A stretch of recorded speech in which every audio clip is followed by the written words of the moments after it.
Kita ke informasi selanjutnya, selain menemukan 5 kombinasi regimen obat COVID-19, tim riset dan peneliti Universitas Erlangga, Surabaya menemukan potensi obat membunuh COVID-19. Dari uji tantang, ada 2 formula stem cell yang mampu mengeliminasi jenis virus COVID-19 yang menyebar di Indonesia.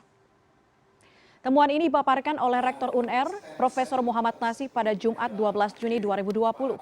2 formula temuan ini bernama hematopoietic stem cells atau disingkat HSCS serta natural killer atau NK cells. Dari hasil uji tantang yang dilakukan oleh tim riset dan peneliti UNER, HSCS ini mampu mengeliminasi virus setelah 24 jam, sedangkan NK cells setelah 72 jam.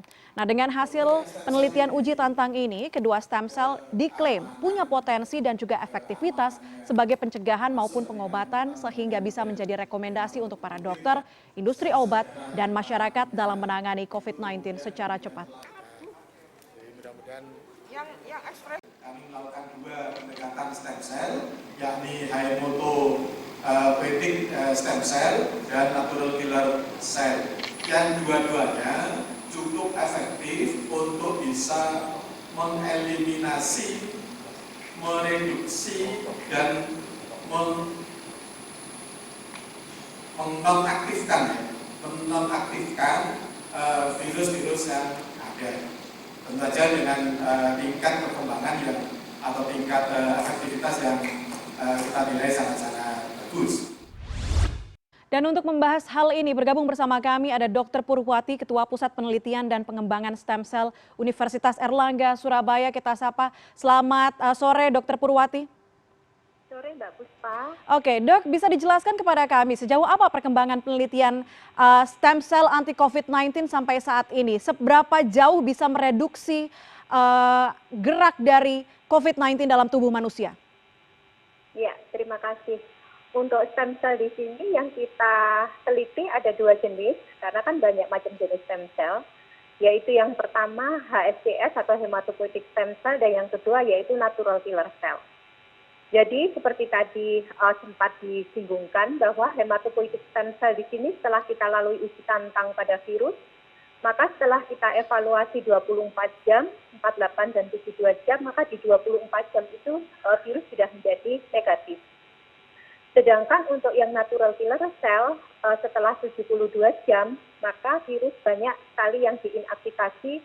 Kalau kita hitung kurang lebih jumlahnya 80-90%. Dengan demikian, maka dalam setting ini, maka untuk potensi dan kans untuk stem cell untuk COVID, jadi bisa di sini untuk strategi preventif, untuk natural killer cell, dan juga untuk strategi kuratif untuk yang hematopoietic stem cell. Oke, Dr. Purwati, sejak kapan penelitian ini dilakukan oleh teman-teman dari tim peneliti di Universitas Erlangga, Surabaya? Ya. Sebetulnya kalau untuk NK cell sama hematopoietic stem cell sendiri kita sudah lama ya untuk penelitian di berbagai bidang seperti itu. Tetapi khusus untuk virus SARS-CoV-2 ini kita kurang lebih sudah 6 bulanan. Sudah 6 bulanan ya. Artinya uji tantang yang baru saja dilakukan ini juga jadi pembuktian untuk teman-teman di Universitas Erlangga nampaknya bisa ada potensi untuk menjadi anti COVID-19. Tapi Dok, ketika uji tantang ini dilakukan, apa tantangannya? Jadi tantangannya yang pertama itu kan baru-baru terdengar ya untuk pandemi yang SARS-CoV-2 itu, pertama yang di Wuhan tersebut. Kita tantangannya adalah untuk membiarkan atau mengkultur virus. Karena kalau kita untuk melakukan uji tantang baik obat maupun stem cell untuk mencari efektivitas dan potensinya terhadap daya bunuh virus, maka kita harus mempunyai virusnya. Dan virusnya tersebut harus kita biarkan, kita hidupkan, kita cari kecepatan dia bereplikasi atau istilahnya MOI, multiple of infectivation. Jadi di situ tantangan kita adalah pembiakan virusnya tersebut. Tapi alhamdulillah setelah kita melalui proses dan terlebih dahulu kita mengajukan izin etik ke Rumah Sakit Erlangga, maka kita dapat sampel virus tersebut untuk selanjutnya kita perbanyak seperti itu. Oke, Dok, ini dimulai dari 6 bulan yang lalu, artinya belum ada pandemik ini di Indonesia. Kemudian dari mana genetik itu didapatkan? Untuk yang genetik waktu yang di Indonesia kan belum ada, tetapi di dunia kan sudah ada. Lah ini uniknya itu di luar negeri itu sudah dijual seperti kayak sintesis misalnya antigen SARS-CoV-2 kayak gitu, antibodi SARS-CoV-2 seperti itu, Mbak. Oke, Dok, tadi Dokter Iya. Purwati sempat menyebutkan ada 2 formula yang saat ini dikembangkan, ada hematopoietic stem cells dan juga natural killer cells. Kalau melihat reduksinya atau prosesnya berbeda 24 jam dan 72 jam, tapi perbedaannya apa yang dirasakan oleh manusia jika nantinya ini memang akan diaplikasikan kepada manusia? Jadi di sini kalau kita natural killer cell, karena dia fungsinya di sini adalah untuk menginaktivasi daripada virus, seperti kita ketahui bahwa natural killer adalah salah satu subset daripada sel imun, tetapi berbeda dengan sel imun lainnya. Kalau sel imun lainnya itu, dia itu mengenali sesuatu yang terinfeksi itu karena adanya suatu sel yang terinfeksi itu mencerminkan adanya suatu namanya NHC di permukaannya. Nah kalau misalnya NK sel ini dia uniknya, anehnya, dia walaupun sel yang terinfeksi tidak mengekspresikan NHC, maka dia bisa memakan untuk sel itu. Dan dia juga bisa langsung melalui reseptornya mengikat dari enzim-enzim namanya glicoprotein di dalam virus itu untuk diinaktifkan. Seperti itu, sehingga dari setting ini maka untuk NK sel kami lebih prefer untuk dijadikan preventif atau pencegahan.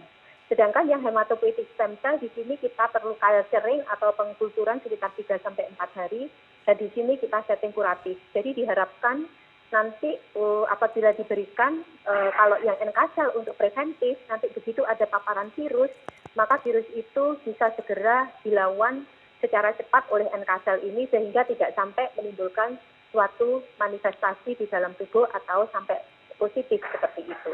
Sedangkan yang HSC untuk strategi pengobatan di sini untuk yang orang sudah positif seperti itu. Oke, Dokter Purwati, apakah ini sudah dikomunikasikan dengan pemerintah daerah misalnya untuk nantinya bisa digunakan, bisa dimanfaatkan, atau masih ada periode untuk kemudian penelitian ini harus diteliti lagi, harus dikembangkan lagi, Dokter? Ya, jadi untuk penelitian ini kami kerjasamanya sama BIN dan juga BNPB.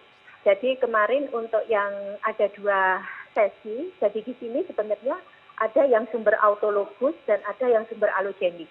Dimana kalau sumber autologus maka di sini langsung bisa dari orang ke orang itu. Jadi sebetulnya di aturan Permenkes juga sudah disebutkan untuk yang terkait penyelenggaraan tentang Sengpunca.